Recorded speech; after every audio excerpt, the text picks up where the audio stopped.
আমি ওই ব্যক্তিকে জান্নাতের আঙ্গিনায় একটা ঘরের গ্যারান্টি দেই যে ব্যক্তি তর্ক করার সময় নিজে হক এটা জেনেও সে তর্ক থামিয়ে দেয়। অনেক সময় হয় না, অনেকে পায়ে পাড়া দিয়ে ঝগড়া করতে আসে, এরকম আসলে নাই?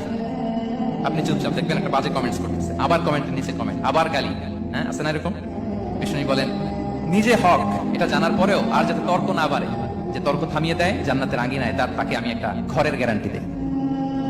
ওয়াবিবাইতিন ফি ওয়াসাতিল জান্নাতি লিমান তারাকাল কাযিবা ওয়া ইন কানা মাযিআন। আর ওই ব্যক্তিকে আমি জান্নাতের মাঝখানে একটা ঘরের গ্যারান্টি দেই যে ব্যক্তি কৌতুক করার সময়ও মিথ্যা পরিহার করে। করতেছে কৌতুক, ফান করতেছে, আর ইজ কিডিং, ফান করে, কৌতুক করে, কিন্তু কৌতুকের সময় সে মিথ্যা বলে না। এই স্বভাব যাদের, তাদেরকে আমি জান্নাতের মাঝ বরাবর একটা ঘরের গ্যারান্টি দেই। এরপর বিষ্ণু কি বলে দেখেন, তিনি বলেন ওয়াবিবাইতিন ফি আ'লাল জান্নাতি লিমান হাসানা খুলুকাহু। আর জান্নাতের একেবারে হাইস্ট পিক অফ প্যারাডাইস, জান্নাতের সর্বোচ্চ স্তরে আমি একটা ঘর বা একটা বাসভবনের গ্যারান্টি ওই ব্যক্তিকে দেই যে তার আচরণটা সুন্দর করেছে, যে সুন্দর আচরণের অধিকারী হয়েছে, তাকে জান্নাতের হাইস্ট পিকে আমি একটা বাসভবনের গ্যারান্টি দেই।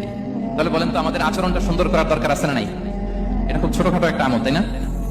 কথা বলেন দক্ষিণ কোরিয়া প্রবাসী ভাইরা, আওয়াজ করে বলেন এটা কি ছোট আমল?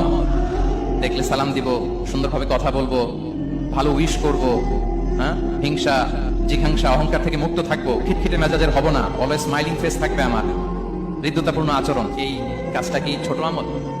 আওয়াজ করে বলেন এই আমলটা কি ছোট না বড়? প্রিয় ভাইরা, বিষ্ণু ইসলাম সবার সাথে এরকম মাধুর্যতাপূর্ণ আচরণ করতেন, ছোট থেকে বড়, নারী থেকে পুরুষ, বন্ধু থেকে শত্রু, সবার সাথে সুন্দর আচরণ করতেন। এবং তার এই চমৎকার আচরণে মুগ্ধ হয়ে তার অনেক শত্রু মুহূর্তে তার বন্ধুতে পরিণত হয়েছে।